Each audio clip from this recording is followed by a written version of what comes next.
십자가를 향해서 나아가시던 주님의 마지막 말씀이 집중적으로 요한복음에 기록되어져 있는데, 주님께서 마지막까지 집중적으로 행하고자 하셨던 바는 제자들을 아끼시는 것이었습니다. 우리 13장 1절에 보시면 예수님께서 자기가 세상을 떠나 아버지께로 돌아가실 때가 이른 줄 아시고 세상에 있는 자기 사람들을 사랑하시되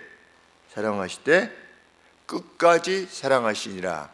이것은 시점을 말하는 것이 아니고 최대로 사랑하시다는 말씀입니다. 마지막까지 사랑하시되 아주 극도로 어트모스트했다. 아주 힘을 다하여서 사랑하셨다.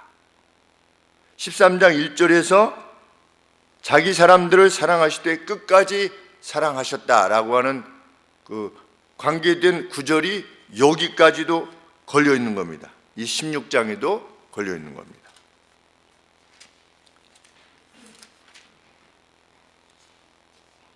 16장 1절에 보시면 내가 이것을 너희에게 알려주는 것은 너희로 하여금 넘어지지 않게 하려 하기 때문이다.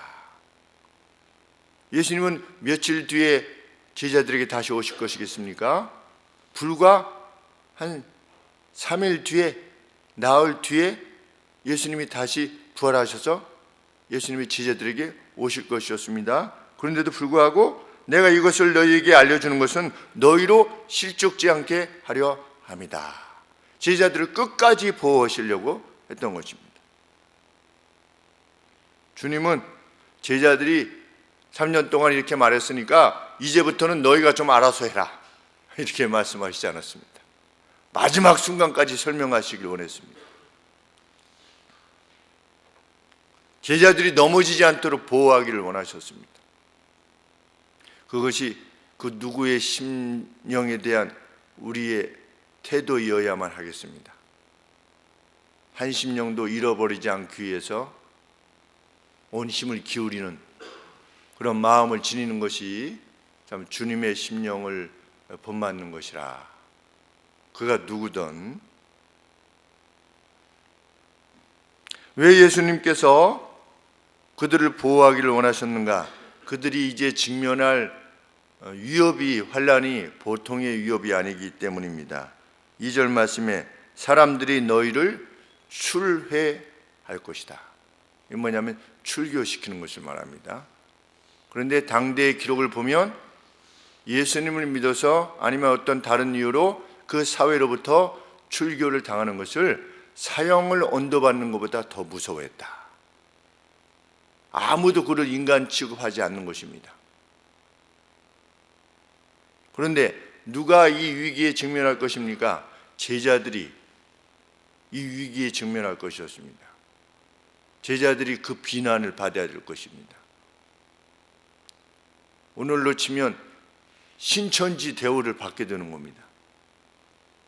오늘로 조금 이렇게 비교해서 말하자 한다면 믿는 사람들에게 신천지가 어떤 존재라는 것을 알지 않습니까?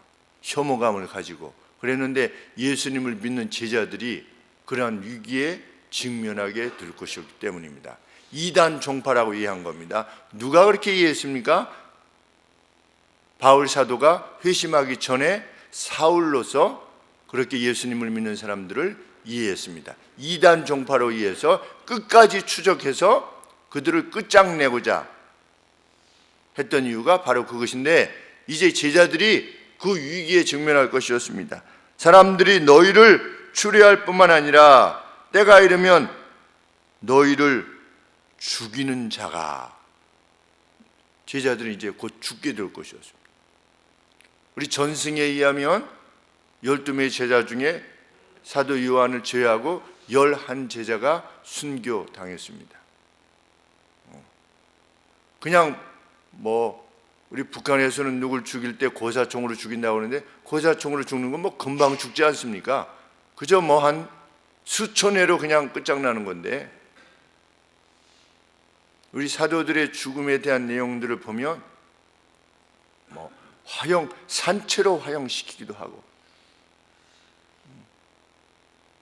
사도 베드로는 거꾸로 십자가에 매달려서 죽었다고 하기도 하고, 예수님은 너희들이 이제 죽을 것이다. 너희들이 죽을 것이다.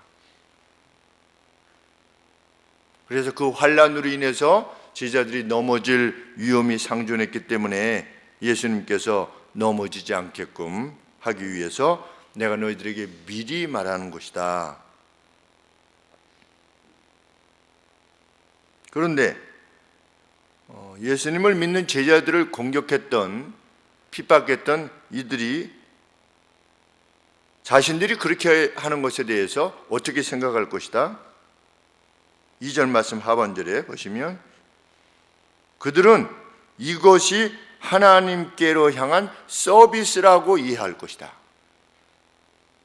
예수님을 믿는 사람들을 잡아다가 죽이는 것을 마땅하게 하나님께로 행해야만 되는, 하나님을 섬기는 이들이 마땅히 해야만 되는 서비스로 이해할 것이다.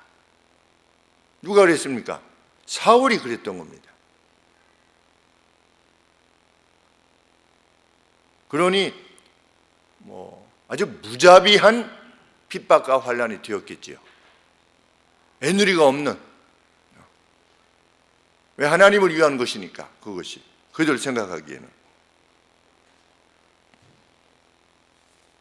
4절 말씀에 오직 너희에게 이 말을 이룬 것은, 너희에게 알려주는 것은 너희로 그때를 당하면, 내가 너희에게 이 말한 것을, 이 말을 받았을 때 당시의 상황은 어떻습니까? 사람들이 예수님을 높였습니다. 사람들이 예수님께서 예루살렘으로 들어가실 때 불과 얼마 전만 해도 어떻게 했습니까? 호산나 호산나 주의 이름으로 오시는 자요. 그래서 제자들이 가면서 뭐라고 했습니까? 누가 더 큰 자가 될 것이냐, 예수님의 우편에 누가 앉을 것이냐, 좌편에 누가 앉을 것이냐, 이것을 싸우리만큼 아주 환호를 하면서 예수님을 영접했습니다. 왕으로서 예를 다해서 영접한 상황인데 예수님이 지금 이 말씀을 하고 계시는 겁니다. 그러니 제자들이 도저히 이해할 수가 없었던 것입니다. 그런데 이후에 어떻게 될 거다? 이제 잠시 후면 이 환난이 도래할 것이다. 제자들로서는 도저히 이해할 수 없는 환난이 도래하는 것입니다. 그럴 때 내가 너희들에게 한 말을 생각하고 용기를 내라.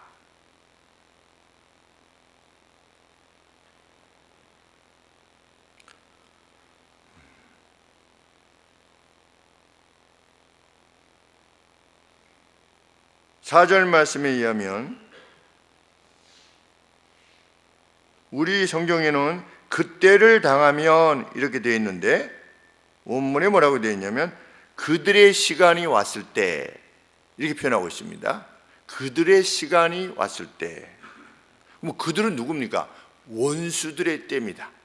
원수들의 때라고 할 만큼 어떤 제한이 없는 권력이 상대편에게 주어지는 겁니다. 그러니 얼마나 무서운 시간이겠습니까?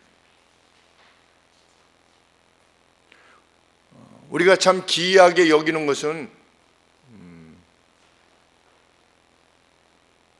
우리 주께서 그러한 환난이 올 것이라고 하는 사실을 알면서도 그것이 왜 허락되어지는지 거기에 대해서 설명이 없습니다. 왜 그 환난이 허락되어지는지. 복음이 능력이라면 왜 제자들은 순교를 당해야만 하는지, 왜 출교를 당해야만 하는지.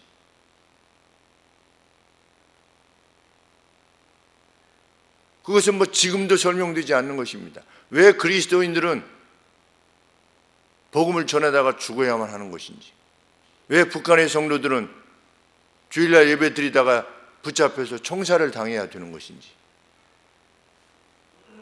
중국의 성도들은 왜 감옥에 갇혀야만 되고 공안에 끌려가야 되고, 왜 시진핑이가 교회에다가 자기 십자가를 떼고 자기의 사진을 붙이라고 했는데 왜 그것이 허락되고 있는지 우리는 알 수 없습니다. 그런데 제자들도 그렇게 생각하지 않았겠습니까? 예수님이 잡히셨을 때, 예수님이 죽으셨을 때, 우리는 끝장이구나. 아, 복음이 여기까지구나. 우리가 기대했던 이 메시아가 아니구나. 우리가 잘못된 것을 기대했었구나 라고 하게 될 것이었습니다. 그런데 주님은 이 같은 환난에 대해서 먼저 밝히심으로, 지금 환난의 때라면 예수님이 밝히시는 것에 대해서 이해가 되겠죠. 지금 우리가 당하고 있는 환난은 지금 힘들지, 너희들 힘들지, 지금 환난에 당하는 건 이러이러한 이유 때문이야 라고 했다고 하면 제자들이 동의가 되겠죠. 왜? 환난 가운데 있으니까. 그런데 지금 환난의 상태가 전혀 아닌 겁니다. 아닌데 예수님이 환난이 올 것이라고 밝히는 것입니다. 그래서 제자들이 도저히 이해할 수가 없었던 겁니다. 어떻게 이 무드가, 이 승리의 기쁨의 무드가 어떻게 갑자기 환난과 애국으로 바뀌게 되는가 이해할 수 없었던 겁니다. 누구만 아셨느냐? 예수님만 아셨다는 겁니다. 성경에 의하면.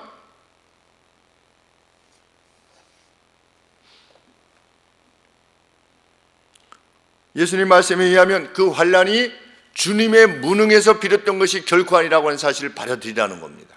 오늘 우리가 하나님의 뜻대로 행하다가, 일반적인 법칙으로도 하나님의 뜻대로 행하다가 괴로움을 당하는 겁니다. 그것은 주님이 무능하시기 때문이 아니라는 겁니다.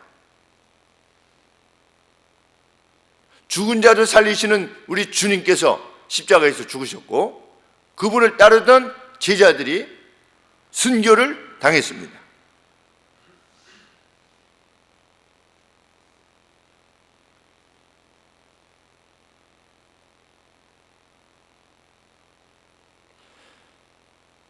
제자들이 슬픔으로 인해서 예수님에게 무엇이라도 묻지를 못했습니다. 6절 말씀에 도리어 내가 이 말을 함으로 너희 마음에 근심이 가득하였도다. 근심이 가득했었겠죠, 당연히. 예수님이 어디 가신다고 그러고, 그리고 너희들은 내가 가는 곳에 못 온다고 하고, 주여 어디로 가시나이까 그런데 너희들은 알려줘도 모른다고 그러고, 이렇게 말씀하시니까 얼마나 힘들었겠습니까? 제자들이 슬픔에 잠겼습니다. 말도 못 꺼내고, 그러자 예수님이 또 다른 사실을 밝히심으로, 이 환난 말고 또 다른 사실을 밝히심으로 제자들을 굳세게 하기를 원하셨습니다. 그 사태가 이루어질 때 내가 가야만 누가 온다? 보혜사가 온다.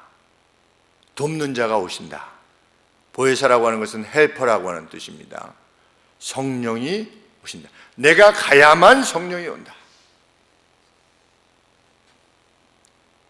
제자들은 성령의 존재에 대해서조차도 깊은 이해가 없었습니다. 그런데 예수님이 성령의 존재에 대해서도 밝히시는 것입니다. 내가 너희들에게 무엇을 말하겠다? 7절 말씀에 내가 너희에게 트루스를 말하노니, 진리를 말하노니, 참된 이치를 말하노니 내가 가야만 성령께서 오신다. 하나님의 계획이 있음을 드러낸 겁니다. 프로세스가 있다는 겁니다. 주님이 가셔야 됩니다.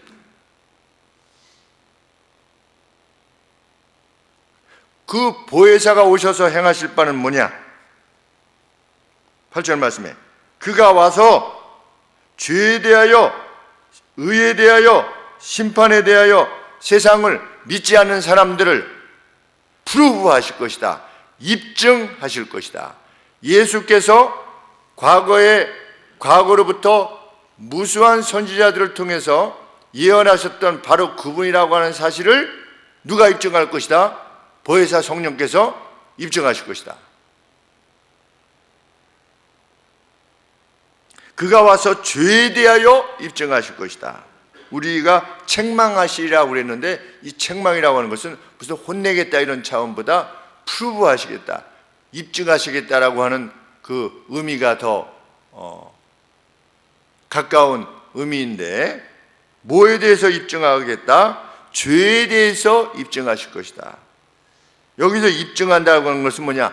논증을 통해서 설득하실 것이라는 겁니다. 성령께서 오셔서 논증을 통하여 설득하실 것이다. 죄에 대하여 너희가 예수 그리스도를 주로 받아들이지 않는 것이 죄라고 하는 사실을 논증을 통하여 어떻게 할 거다?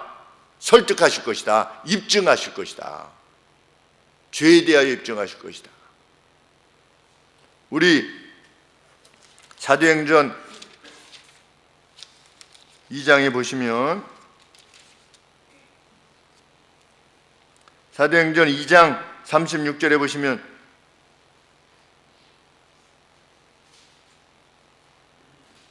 사도 베드로가 성령에 충만하여서 설교하였습니다. 대중 설교를 했습니다. 그렇게 두려워했던 사도 베드로가 성령의 충만함을 입어서 보혜사의 도움을 받아서 최초로 대중 설교를 행한 것입니다. 그러면서 내용을 다 밝힌 다음에 36절에 그런즉 이스라엘 온 집이 정령알지니 너희가 십자가에 못 박은 이 예수를 하나님이 주와 그리스도가 되게 하셨느니라. 너희들이 죽인 십자가에 못 박은 그 예수님이 누구냐? 주와 그리스도시다. 그러면서 앞에는 그 논증한 내용이지요. 이러이러하니 예수님이 주요 그리스도이신데 너희들이 그 예수를 죽였다. 죄에 대해서 성령 하나님의 도움을 받아서 그 충만함을 입어서 사도 베드로가 설명한 겁니다. 논증한 것이지요. 너희들이 예수를 죽은 것은 분명한 죄다. 이렇게 했을 때 37절에 저희가 이 말을 듣고 마음에 찔려 베드로와 다른 사도들에게 물어가로되 형제들아 우리가 어찌할꼬. 어떻게 왜? 논증을 받은 겁니다. 이러이러하니 그가 주와 그리스도가 아니냐라고 했을 때 그렇구나 라고 깨닫게 되는데 누가 그렇게 하셨느냐? 성령께서 그렇게 하셨다는 겁니다. 누구를 통해서? 사도 베드로를 통해서. 그런데 예수님이 벌써 말씀하신 것이죠. 십자가에 달리시기 전에 내가 가야만 성령이 오신다. 예수님이 승천하신 후에 성령 하나님께서 오셨죠. 오순절 성령 강림으로. 그래서 제자들을 감동하신 겁니다. 그가 와서 죄에 대하여 또 의에 대하여 주님께서 의로우신 분이라고 하는 사실을 입증하실 것이다. 누가? 성령께서. 주님의 무엇을 통하여? 부활과 승천을 통해서 그가 진정 하나님의 아들이셨구나 라고 하는 것을 입증하실 것이다. 의에 대하여. 그것이 진짜 우리 주님이 의로우신 분이라고 하는 사실을 입증하실 것이다. 마지막으로 죄에 대하여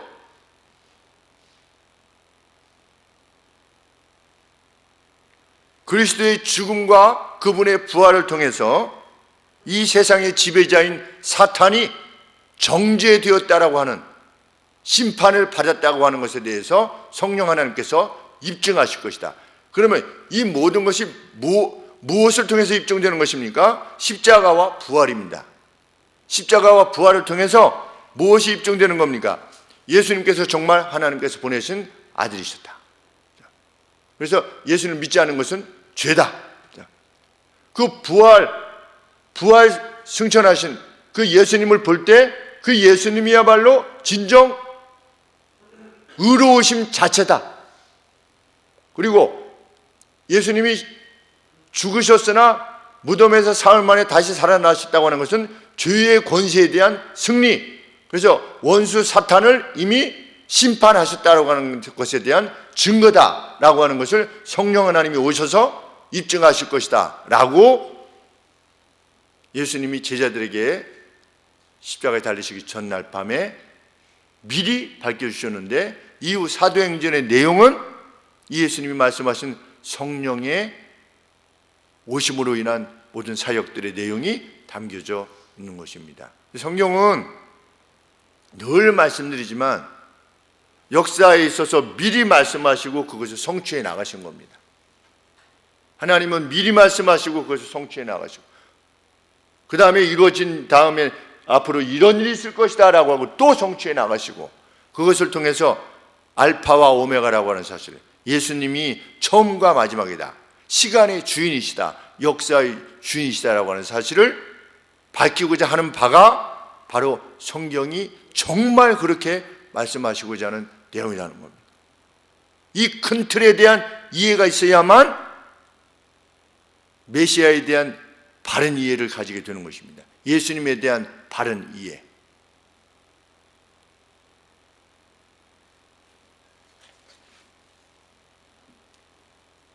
(13절) 말씀에 주님은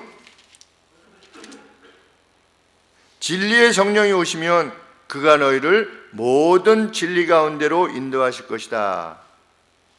이것은 안 알려진 진리를 드러내 보여주신다는 말씀이기보다 예수님께서 밝히신 내용을 fully 설명해 주시다고 하는 것입니다. 조명해 주시겠다. 이미 제자들이 받았던 말씀들, 그 말씀들을 생각나게 하시고, 그 생각나게 한 말씀, 주님의 말씀을 깨닫게 하시고, 주님의 말씀만 깨닫는 게 아니라 성령의 조명을 받아, 이 불로 이렇게 조명해 주시는 것처럼 성령의 조명을 받아 제자들도 어떻게 됩니까? 구약의 내용에 대해서도 조명을 받는 겁니다. 아, 그때 시편에서 이렇게 말씀하신 것이 바로 이 말씀이구나 하는 것을 알게 된 겁니다. 베드로가 그냥 스스로 깨닫는 게 아니라 성령의 충만함을 받게 되었을 때. 그래서 우리 사도행전 2장에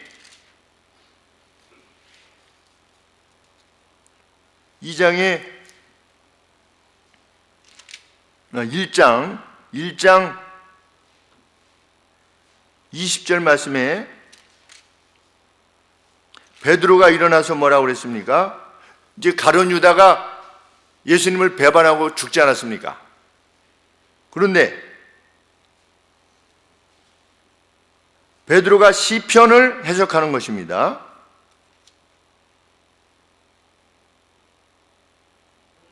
시편 69편이라고 이게 되는 것 같은데요.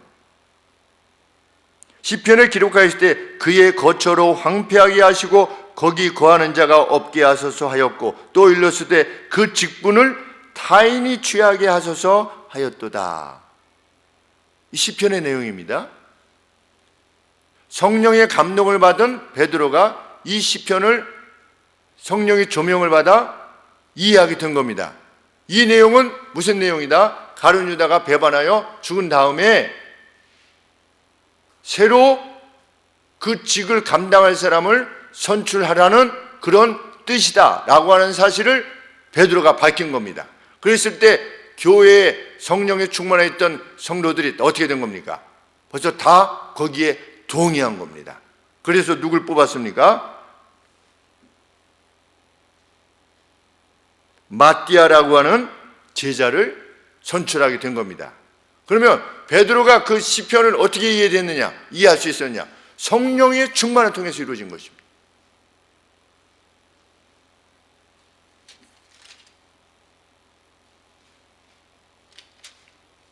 또 베드로가 2장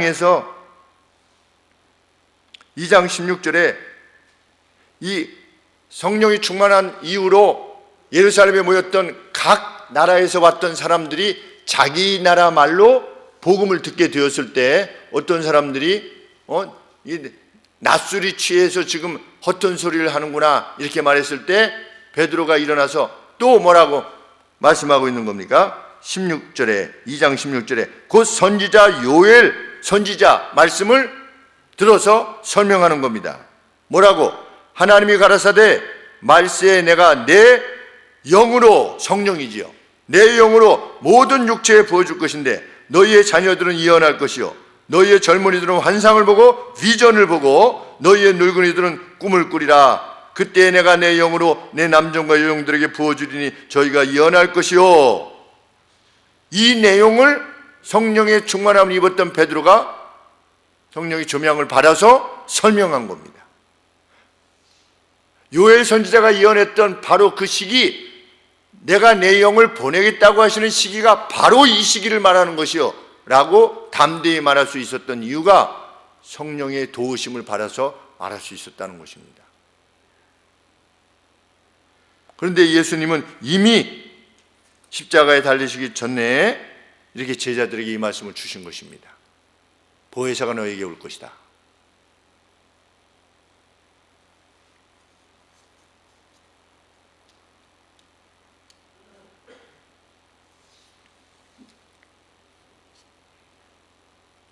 (14절에) 보시면 그가 나의 영광을 나타낼 것이다. 성령께서 예수님의 영광을 나타낼 것이다. 왜냐하면 내 것을 가지고 너희에게 알려줄 것이기 때문이다. 성령께서 어떤 특별히 다른 것을 말씀하시는 것이 아니라 예수님께서 말씀하신 내용이 진짜 하나님의 말씀으로 이루어져 왔던 내용이라고 하는 사실을 성령께서 조명하여서 깨닫게 해주셔서 그때 주님이 이렇게 말씀하셨는데 성령이 조명을 받고 보니 정말 그러하구나 라고 깨닫게 되어서 예수님을 영화롭게 할 것이라는 겁니다. 누가? 성령 하나님께서.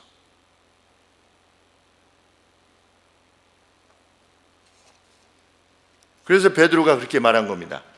하나님께서 주와 그리스도가 되게 하셨다. 누가? 너희가 못 박은, 십자가에 못 박은 예수를 주와 그리스도가 되게 하셨다. 예수님은 20절에서 이렇게 밝히십니다. 내가 진짜로 너희에게 말한다. 너희는 곡하고 애통할 것이다. 예수님이 십자가에 달려 죽으시면 곡하고 애통하겠죠? 그러나 세상은 기뻐하게 될 것이다. 도대체 이 수수께끼 같은 말씀이 무엇을 말하는가 제자들은 알아들을 수 없었을 것입니다. 너희는 근심하겠지만 그러나 너희 근심이 도리어 기쁨이 될 것이다.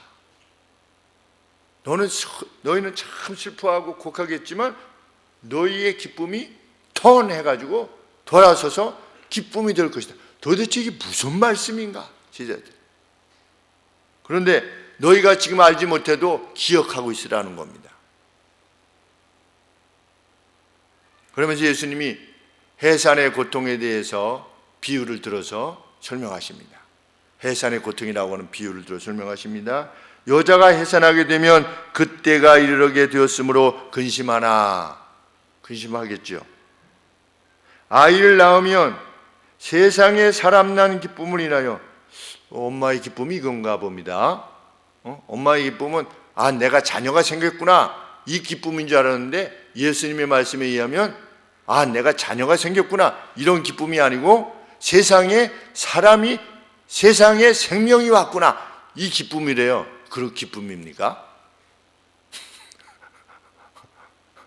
내 딸을 내가 낳았구나 이게 아니고 세상에 생명이 왔구나 이 기쁨이래요. 그래서 이게 진짜 생각해야 되는 기쁨이구나.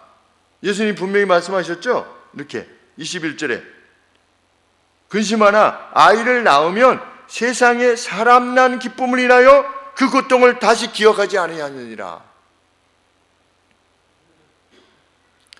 그러니까 예수님께서도 십자가에 달려 죽으심으로 무엇을 낳으신 겁니까?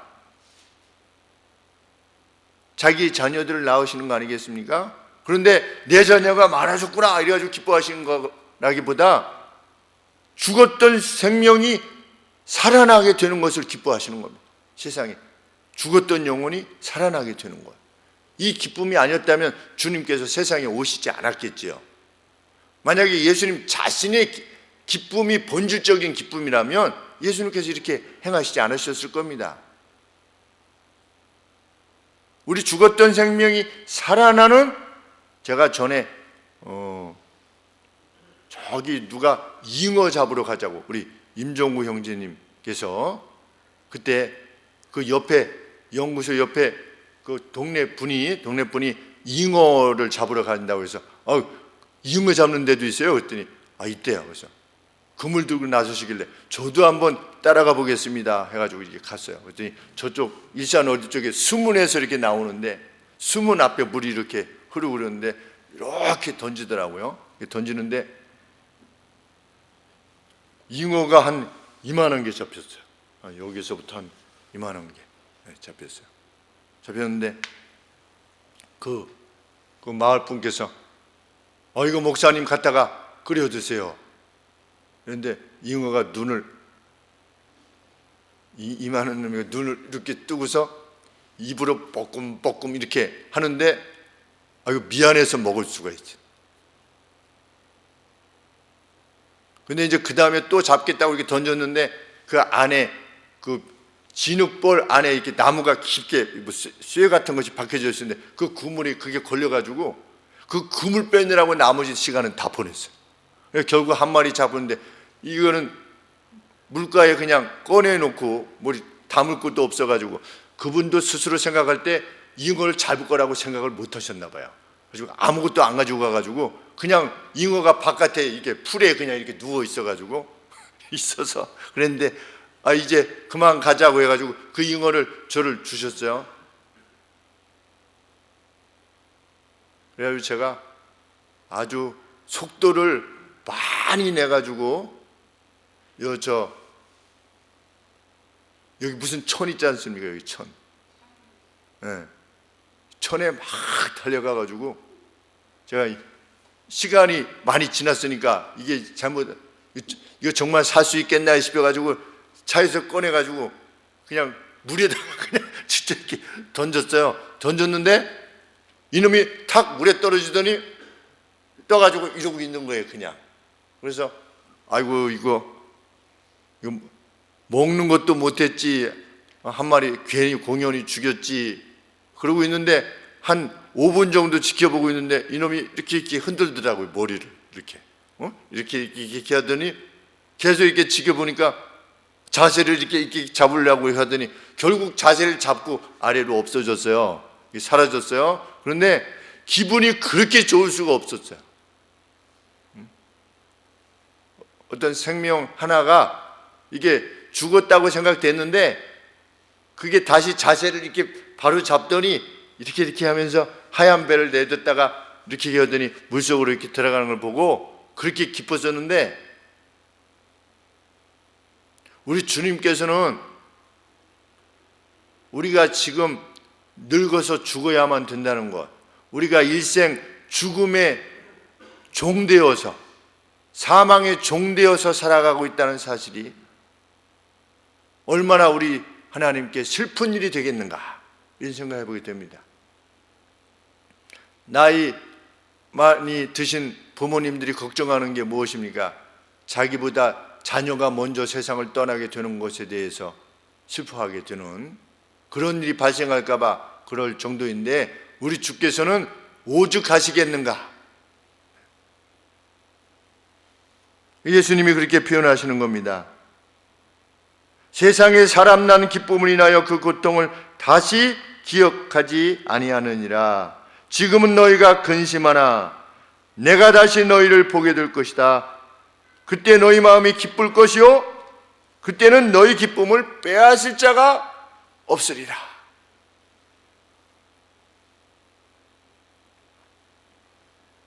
부활의 기쁨은 이미 결정된 것이다 라고 예수님은 선언하시는 겁니다. 이미 결정된 거다. 그리고 주님은 뭐라고 말씀하십니까? 그날이 되면 내 이름으로 무엇이든지 구해라. 그러면 성부께서 들어주실 것이다. 여러 가지를 말씀하시는 겁니다. 앞으로 되어질 일들에 대해서 여러 가지를 말씀하시는 겁니다. 미리. 왜? 제자들을 보호하시기 위해서, 낙심하지 않기 위해서. 과연 베드로와 요한 사도 바울이 어땠습니까? 항상 기뻐하고 감사하라. 빌립보 성도들에게, 로마욕에 갇혀있던 사도 바울이 편지할 때 항상 기뻐하라, 감사하라. 그 감옥의 갇힘이 예수님이 주신 기쁨을 빼앗지 못하는 것입니다. 우리도 가령 예를 들어서 가다가 공중에서 빛을 봤는데 누구십니까? 나 예수다, 이렇게 한번 경험했다 할 것 같으면 뭐 그 기쁨이 뭐 세상 그 어떤 것이 문제가 되겠습니까? 근데 그 주님이 우리가 섬기는 주님이다. 지금 그걸 믿어라. 그래서 믿어라. 제자들 믿었습니까? 못 믿었습니다. 3년 동안 쫓아다녔는데도 못 믿었습니다. 우리가 못 믿는 것도 당연하죠. 어떻게 보면 어떤 근심이 올 때 그러나 제자들이 이후에 그 기쁨을 회복했다는 것을, 그래서 순교의 기쁨으로 그냥 나갔던 것을 기억할 때 우리 역시 두려워할 이유가 없이 세상을 살 수 있다는 것을 알게 됩니다. 예수님은 다시 말씀하십니다. 너희가 나를 홀로 두고, 32절에 보라, 너희가 다 각각 제 것으로 흩어지고 나를 혼자 둘 때가 올 것이다. 그렇지만 나는 그때도 결코 혼자가 아니다. 성부 하나님께서 나와 함께 계심을 나는 안다. 그러면서 니네들 그렇게 하면 죽을 줄 알아? 이렇게 말씀하신 게 아니잖아요. 너희들은 분명히 흩어질 거다. 나를 배반할 것이다. 그렇지만 어떻게 해라?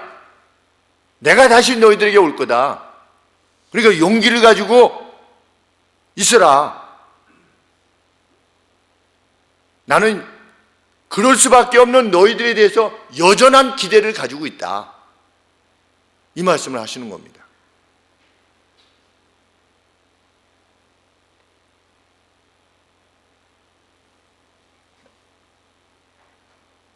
(33절에) 이것을 먼저 너희에게 알려주는 것은 너희로 내 안에서 평안을 누리게 하려 함이라. 정말 제자들이 믿었다면 마음의 평안을 누렸겠지요. 예수님이 십자가에 달려 돌아가셨어도. 왜? 예수님이 말씀하셨잖아요. 나 이제 잡혀서 죽을 거다. 십자가에 죽을 거다. 어떤 방식으로 죽게 될 겁니까? 돌에 맞아 죽게 될 겁니까? 교수형을 당할 겁니까? 어떻게 죽으실 겁니까? 내가 십자가에 죽게 될 거다. 지금 잡힐 것도 결정이 안 됐는데 내가 십자가에 죽을 것이다 그러는데 예수님이 잡히셔가지고 자 가자 그랬는데 정말 왔어요. 그럼 어떻게 믿어야 됩니까? 예수님이 말씀하신 것이 다 사실이구나. 그리고 잡히셨는데 어떻게 죽으셨어요? 십자가에 죽으셨잖아요. 그럼 예수님이 십자가에 죽으신다고 그랬는데 정말 맞구나. 그럼 예수님이 무덤에 붙이셨다가 3일 만에 다시 살아나신다고 그랬는데 제자들보다 먼저 갈릴리로 가 있을 테니까 너희는 그 산에서 나를 만나자. 예수님이 그렇게 말씀하셨거든요. 3일 뒤에 내가 부활해서 그 산에서 만나자 그랬는데 제자들이 이 정도 되면 이제 3일 되면 우리가 갈릴리에서 만나야 되니까 가서 그 산에서 기다리고 있자. 이렇게 할 만한데 제자들이 전혀 그렇지 못했던 겁니다. 그런데도 예수님은 너희가 후에는 기뻐할 것이다. 제자들을 포기하지 않으실 것을 밝히신 것입니다.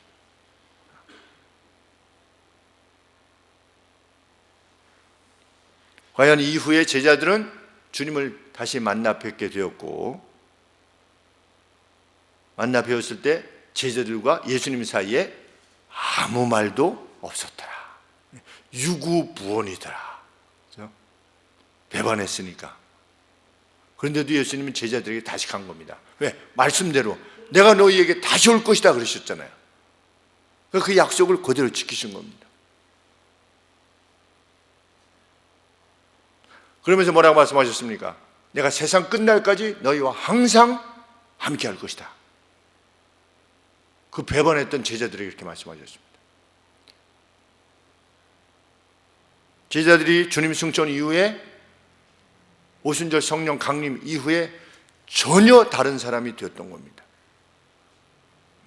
그 누구를 전혀 다른 사람으로 만드는 것은 성령 하나님이시라고 하는 것을 우리가 깨닫게 됩니다. 우리의 의지 이런 것이기보다 참 뭇성로들이 120명 정도 되는 뭇성로들이 예루살렘을 떠나지 말고 성령을 기다리라고 했을 때 기다리면서 기도하고 있었을 때 성령께서 오시지 않았습니까? 그래서 우리가 참 오늘 성령의 시대라 우리가 말하고 있지 않습니까? 목사도 하나님 말씀을 살필 때 성령의 도우심을 위해서 기도하고 또 성도님들께서도 설교 말씀을 듣고 성경을 또 읽으실 때 성령의 조명을 허락해 주시옵소서.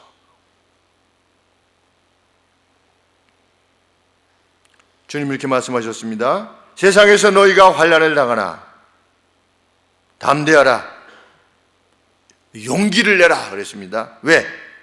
내가 세상을 이겼노라. 오버컴했다. 내가 세상을 극복했다. 주님은 우리의 캡틴이시다. 승리의 캡틴이십니다.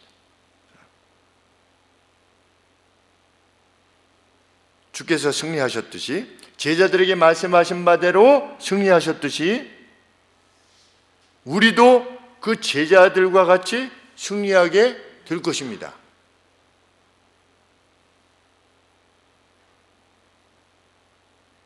때로는 우리들도 제자들과 같이 세상에 의해서 넘어지려 할 때가 있게 될 것입니다. 너무나 힘들고 이럴 때. 그러나 주님께서 말씀하십니다. 용기를 내라. 우리 연약함을 아시지 않습니까? 용기를 내라. 내가 세상을 이겼다. 너희의 대장인 내가 세상을 이겼다. 너희도 이기게 될 것이다. 우리 이긴 싸움을 싸우고 있는 중입니다. 우리 보이는 전망이 정말 십자가에 우리가 사모했던 주님이 달리신 것 같은, 이제 다 끝장난 것 같은 그런 상황이라 할지라도 우리가 주께서 원하시는 바를 향해서 나아가는 것이 분명하다면 용기를 내라 하신 주님의 말씀을 기억해야 될 것입니다. 그리고 세상에 이 복음을 전하여 생명을 건져내는, 그것이 주님께서 최후의 날까지 행하고자 하시는, 집중적으로 행하고자 하시는 바이지요. 생명을 건져내는 것. 우리의 모든 일상이 그 생명을 건져내는 일에 집중될 수 있도록. 그래서 세상에 생명이 오는 것을 기뻐하는 것처럼 한 영혼이 주께로 돌아오게 되는 역사로 말미암아 기뻐하는 기쁨이, 그 그리스도의 기쁨이 우리의 기쁨이 될 수 있도록 또 여섯동안에 나가서 그 생명을 찾는 노력들을 기울이는 우리가 되어야 되겠습니다. 기도하겠습니다. 하나님, 이미 승리의 대열에 동참했다는 사실을 제자들에게 밝히신 것처럼 저희들 역시 이미 이긴 싸움에 사망아 너희 쏘는 것이 어디 있느냐라고 했던 이김에 삼킨 바가 승리에 의해서 삼켜진 바 되었다라고 밝힌 선언과 같이 우리는 죽음에 대해서 이미 사탄의 권세에 대해서 승리하신 주님의 뒤를 따라가는 용사들인 줄 믿습니다. 하나님, 용기를 내라 하신 말씀대로 아버지 용기 내어 매일의 날을 걸어가게 하여 주시옵소서. 예수님의 이름으로 기도합나이다. 아멘.